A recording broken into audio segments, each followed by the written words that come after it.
Hi, I'm Mark. This is my November review for Libra Sun sign and Libra rising. This month we start off with Mercury making two aspects.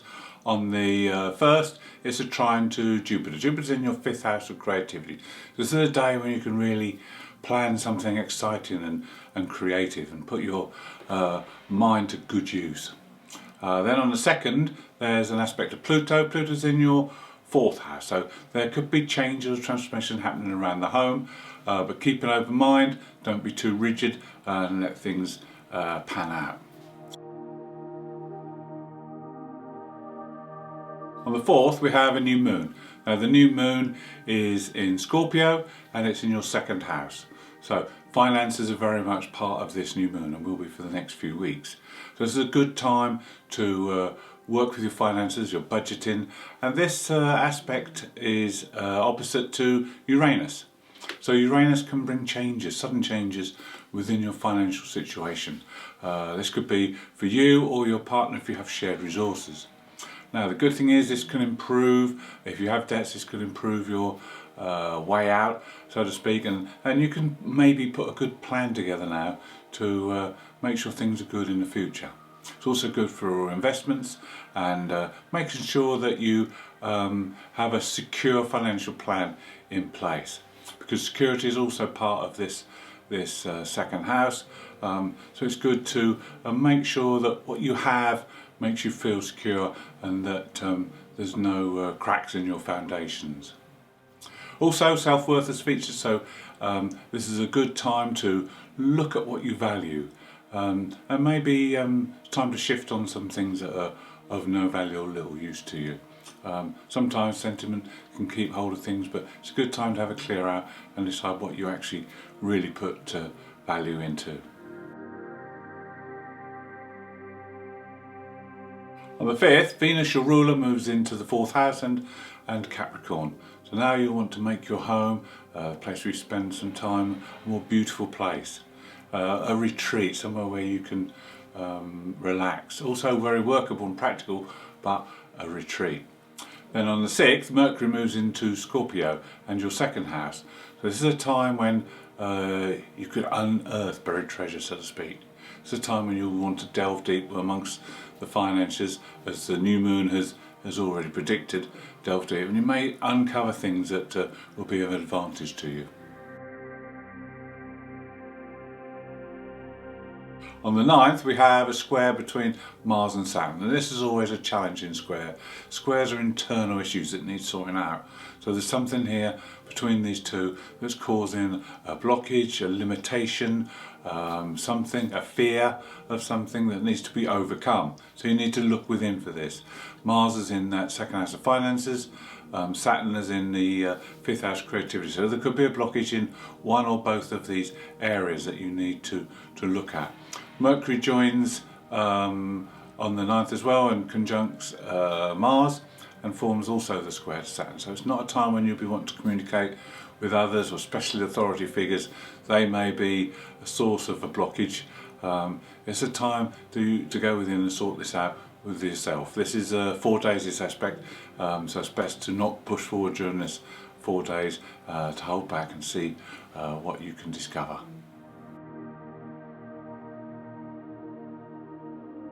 On the 12th, the Sun makes a positive aspect to Neptune, is in your 6th house. This is a day when you will be very sensitive but also feel very connected spiritually. And it may be that you decide with Neptune in the 6th that you want to introduce a more spiritual aspect into your daily routines. There also could be some spiritual insights on this day. Then on the 13th, it's a crazy day for your mind because Mercury makes an opposition to Uranus. Now these two go very well together. Uranus is the higher octave of Mercury, so your mind will be buzzing with thoughts, buzzing with ideas, and it's hard to concentrate. And it's definitely not a good day to make any decisions regarding finances, with these two being across the money houses.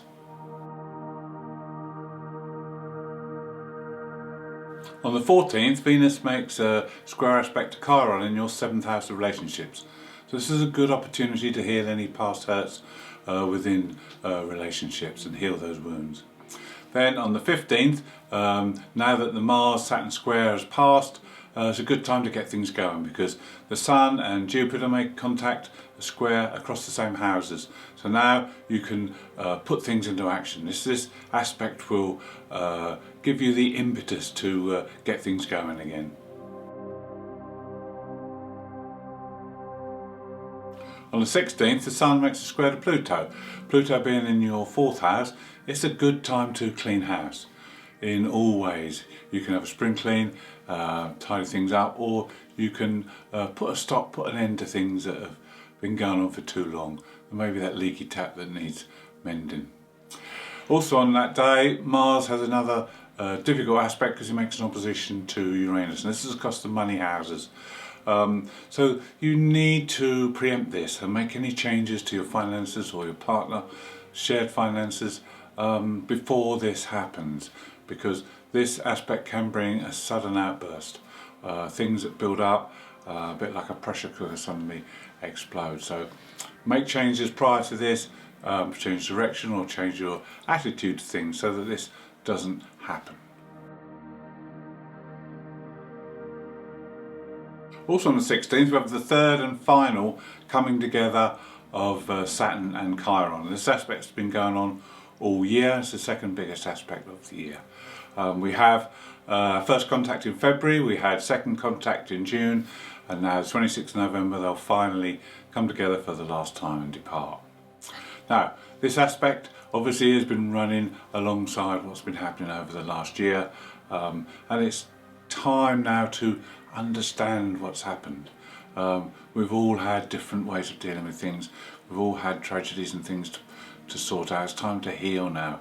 Heal because you've got Chiron in your 7th house of relationships, so there may have been some relationship issues that come up over the last year. It's time to heal them. Saturn represents authority figures. It's in your 5th house, so it could be authority over children, or it could be authority figure that maybe you haven't agreed with.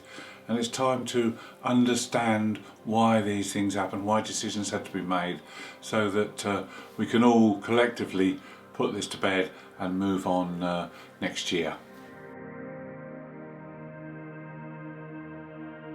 Good day on the 18th, we have 2 trine aspects. Mercury trines Neptune. Neptune's in that 6th house. It's a good day to inject some imagination and inspiration into your daily routines and create something different. Also, there's a trine between Venus, your ruler, and Uranus, who's in the 8th house. So this is a time to bring something new and exciting. Dare to do something that's slightly different than you wouldn't normally be confident enough to do. Push the boundaries, have some excitement.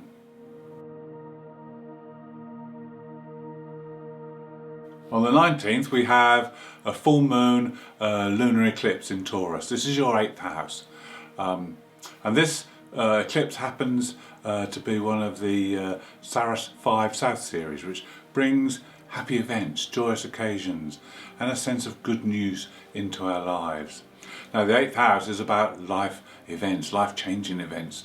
So there could be any number of things that happen. And with the 8th house of finances, and also Taurus being the materialistic sign, there could be news about land, property, possessions. That also comes your way.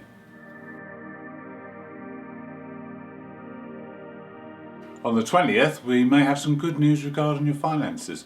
We have 2 aspects to the 2nd house. The first is from Jupiter to Mercury. Jupiter always brings abundance and opportunities your way. And then we have Mars in the 2nd house making a sextile to Venus. Now this can also bring good news, opportunities regarding finances. Venus in that 4th house, you may want to spend some of that money on making your home more beautiful. But also, when these 2 come together, love is in the air, and they'll be connected for 12 days. So there could be, if you're not in a relationship, you could meet someone new, someone different. Or if you are in a relationship, it's a good time to improve that relationship, inject some more fun and excitement and energy into it. On the 22nd, the Sun moves into Sagittarius in your 3rd house. So the 3rd house activities will become very much involved over the next month. Immediately, the Sun makes a conjunction with the South Node, followed by Mercury, who conjuncts the Sun and the South Node. So now we have a high concentration in that third house around the South Node, but this will also be in opposition to the North Node. Now the South Node is what we already know and what we've experienced, is our talents and skills we've developed. The North Node is unfamiliar territory, but that's the way we need to go if we want to evolve and grow. So the South Node in the third house is about your everyday duties and responsibilities. It's about your communications, your emails, your connections with people. The North Node is the higher realm, higher learning. It's to do with philosophy, religion. It's to do with adventure and travel and learning new things. So this is a time when you could learn a lot of new things that will stand you in good stead, help you evolve and grow. There'll be opportunities that are coming your way. There's also synchronistic events that will happen. And Mercury will send you signs, so you can't fail to miss opportunities that come up. To end the month, we have dynamic energy. We have two minor grand trines, one on the 29th and one on the 30th. The one on the 29th is basically a trine between Mars and Neptune. This is across your 2nd and 6th house. This is all to do with your financial situation and your stability, as opposed to your work and your everyday routines. So these will be in a positive aspect. And this is supported with sextiles from Venus in the 4th house. So the home will be the key to developing these other two. This energy is very creative, it's very involved, but if you harness it, it can be tremendously dynamic. Then on the 30th, we have another trine. This time it's between the Sun and Chiron. Now, Chiron's in that 7th house, Sun's in the 3rd house. This is a good time to communicate and talk to people, connect with people, make these connections, because they will be very, very important. And these may have been sparked by the previous aspect with the Sun and the South Node. And these are supported by Saturn in the 5th house. Saturn's in a very good position to support these with sextiles. He's very creative, but he can put structure and organisation to the creative side of things.